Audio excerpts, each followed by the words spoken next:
ago, you got out to a hot start and pretty much never looked back. What do you think was the key to maintaining that level of consistency throughout the game? Our energy, our guys are excited to play in front of the home crowd, and it's been, even though it was a short turnaround from the conference finals to this, it felt like it was forever, especially with an 8 o'clock tip. Just came out with a sense of urgency and an energy, especially defensively, and got some stops, and we were able to get out and run, get some early buckets there, and obviously a really good first quarter for us, but then to sustain it too with 2 more good defensive quarters in the third and fourth. We didn't shoot great, shot pretty well, enough. But I think we've got a little bit more in us there, especially, DJ didn't have a great game, but you survive DJ, struggling a little bit and get a 20-point win. You feel pretty good, moving forward. Did you get a sense before the game that something like this was coming? Did they seem down? And, especially when you consider it, compare it to last game where it was a slower start in the fourth quarter when you came alive. You just get a sense that they were locked in from the start today.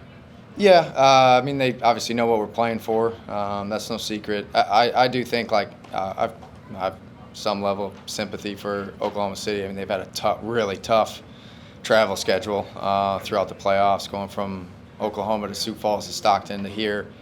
Yesterday, that's not an easy thing to do. And then the Johnson injury early. Hopefully he's okay.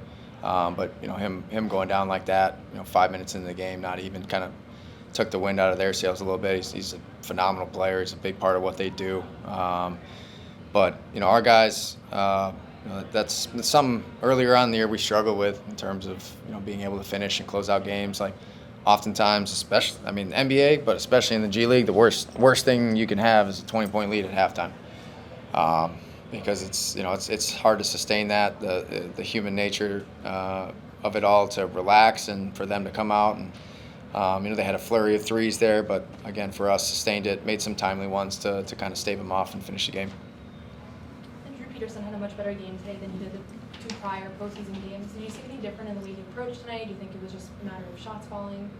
Just more assertive from him, driving to score. Last couple games he's been trying to wait for something to open up for him when he's the guy that's open. So him being able to get in the paint and go to score first, and then if somebody stops, use his gifts to play make, and then shooting it versus unders when teams go under on him, especially going to his right hand. So just for him, I think just assertiveness, confidence, not overthinking anything. And MSK signed a standard deal yesterday. Obviously his focus right now is in Maine, but were you able to talk to him about that, and do you think maybe took a weight off his shoulder a little bit, heading into tonight?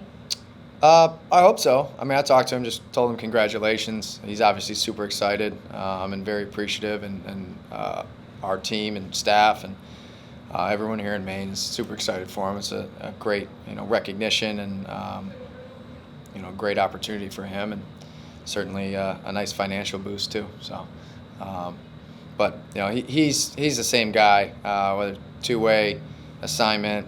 He loves being here. He loves being a part of this group and playing with these guys and getting an opportunity to play major minutes. So I think the only thing is, I said it before the game, and he owes me a couple lunches, but other than that, Neemy's Neemy.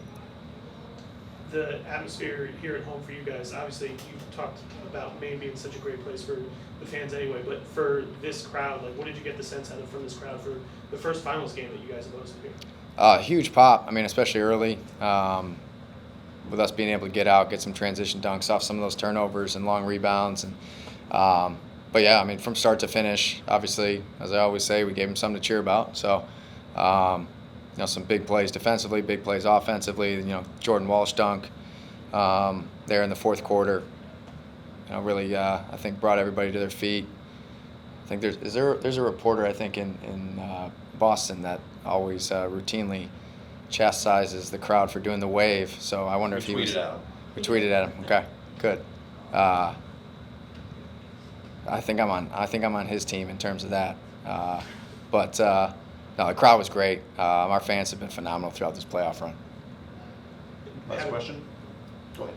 Having Brad in the crowd too, does that? Did the players talk about giving that extra oomph, knowing that there's Celtics eyes on them there?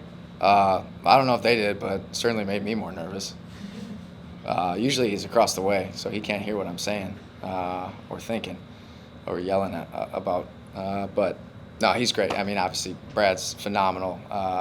Phenomenal leader, phenomenal coach, phenomenal president, and supporting our guys. Like, really cool for him to come up here, especially with Nemi just signing, and be here for him, Jordan Walsh, JD, Drew, and then just us collectively. I think there's certainly a kind of a vibe or an atmosphere to someone like him, just in general, but certainly as part of the Boston Celtics organization, being in the gym and coming here and supporting for our guys, pretty cool. Thank you, Coach. Cool. Thanks.